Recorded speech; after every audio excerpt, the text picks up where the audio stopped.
So I'm talking to John Volpe, who's the Secretary of Transport for the United States government. And he was the one that was going to give the award presentation. And so we went into the banquet, and this is another very important thing that Doug Aldrich had done. Back those days, I don't know if you still have it, but we would have stickers, so UBC rules the world. So Doug put a sticker on the podium that said UBC engineers rule the world. Now this was before computers and 66 schools, and they were measured on about 15 different things, and everything was measured on a curve. So the bottom 3 cars, the top 3 cars, and then a line was drawn through it to get everybody's score. So as we were eating dinner, they're still adding up all of the scores. And John Volpe has to get up and give the speech. So John's up there stalling for time, peeling the sticker off, putting it back on, peeling the sticker off, putting it back on. And he actually knew at that point that we had won. And we were sitting in the front, very close to him. We had no idea that we'd won. We actually didn't think we did. And apparently we looked pretty glum about the whole thing. His wife was sitting beside him, and she was apparently trying to signal us that we had won, but we weren't picking anything up on that. That's me giving all of the details to the Secretary of Transport of the United States. And so these are some more pictures. I think these guys were, I'm not sure who they were. They might have been American Motors people. And there's the first prize. I don't know where that trophy is. If it, last time I saw it, it was here at the university, but that was a long time ago. So there was a fancy brochure. Greg Johnson, is he here? So Greg worked on that brochure. I think that's his sketch of the vehicle. Some of the newspaper clippings. After the competition, they asked us to go to the Chicago Museum of Science and Technology to put it on display for a day or day and a half. Dave and I got a scary story about driving out of that neighborhood.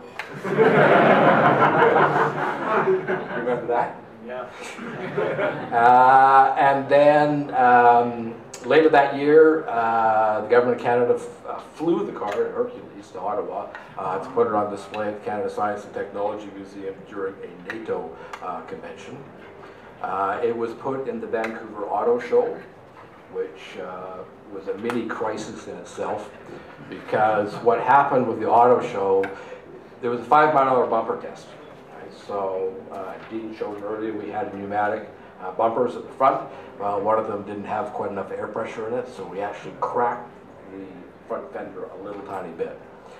And a former engineering student, one of those who didn't make it past first year, but whose family had a body shop, offered to fix the crack and paint the car. So we thought that was wonderful. We accepted his offer. He did it. He called me and said it's ready to pick up. I went down and I looked around and I said, where is it? Well, turns out that he thought we made a mistake by not painting it red, so he painted it red for us instead of the green. So that was back out to UBC, several gallons of paint thinner, lots of rags. We stripped the red off, got it repainted green, and put it in the car show 2 days later. At the end of the year, it traveled throughout BC. Dave took it on a tour with the Automobile Association, who organized that. And then we had a lot of sponsors.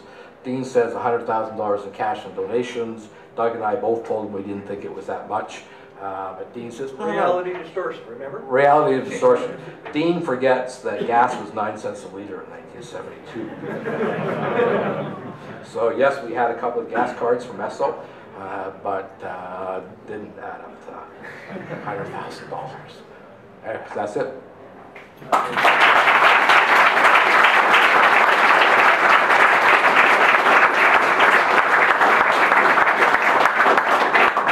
What do you want to do? Take questions? Tons of time to take questions, yeah. Questions? I noticed on the door there was like a number pad or something. What's that about? Is it a lock? Yeah, we put in numerical locks on the outside of the car and the inside of the car. During the safety part of it, we tried to spin that as a sobriety test as well. The judges didn't totally buy it. But you know, the combination was going to be 72, 73, 306. But it turned out that we couldn't use the same number twice. So we couldn't do 72, 73, which was the year that most of the people were graduating. So I think it became 723. I don't know what we did with 306. But anyways, that was a push button combination. Questions? Any other questions? Okay, if you get a chance and you want to walk out and have a look at the car later on, please do so. There is talk of it being displayed in the design center, okay, wherever he is. So we'll bring it back. The car's been hidden in Don's backyard for 7 years. Finally, Longer than that, actually. yeah. The last time it was on display was 7 years ago. They went to the P&E, tracked me down, found out that I had it, and wanted to put it on display in the P&E as part of some retro exhibit that they had. So that was the last time it was in public view. Senator, please. I have a question. So the other teams that were competing, were they all university teams, or was it some kind of some companies competing at all? Or No, it was Repeat the question because the other rooms can't hear the question. Okay, well, maybe this is the last question. The question is, was it all university teams or was it companies? But the answer is it was all university teams. But, you know, with varying degrees of student versus faculty involvement. Way back. Would it still be considered street legal? So, you know, our number in the question is, would it still be classified as street legal? Our number in the competition was 306. And so we asked the motor vehicle branch if we could have a special license plate that said UBC 306. And so they did. They got somebody to make a UBC 306 license plate, which is still the one that's on the car. But they also, we did register it because it had to be street legal, so we had another license plate. And at that time there was vehicle testing, so you had to have a mechanical inspection. And the motor vehicle people had no faith in us and decided that they were going to give us a special exempt sticker, which is still on the windshield, rather than actually put it through the test. But it is built like the proverbial brick shit house.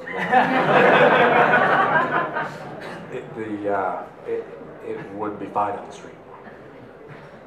Back. What did you do with the little bit of methane that was boiling off? Did you burn it off or just stent it? Well, the tank is all vacuum sealed and insulated, so as long as it ran every 4th or 5th day, the pressure didn't build up high enough to vent off. But there was a bit of an engineering lesson there, so we had a vapor line coming from the tank to the front and a liquid line coming from the tank to the front. The vapor line should have been bigger.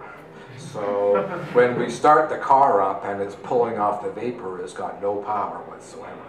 But when the pressure in the tank drops to 20 psi, it flips over and starts bringing liquid forward, then it moved.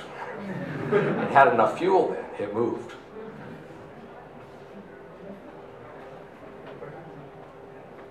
Does it still move? Now, does it still move? You can push it, yes. I hear that's really fuel efficient. Yeah, but it's 2,300 pounds. What? About 10 years ago, it didn't move. The brakes were seized. So the only way to get it moving was push it pretty hard, and some of the linings fell off, so I don't think it's going to break now. But that was pretty typical of a UBC engineering vehicle for that time period. You said you molded the body. Yep. What was it out of? What was the body molded out of? Well, it was fiberglass. So, All fiberglass? yeah, the interesting thing, Ken actually had some experience building boats, so he decided that the quickest way to do this was actually build a negative mold. And so the mold, which was plywood with arborite on it, and putty for the corners and all that, was done negative, so that when we laid it up, we actually got a finished fiberglass body out of it. Okay, Han. All right. Good, thank you.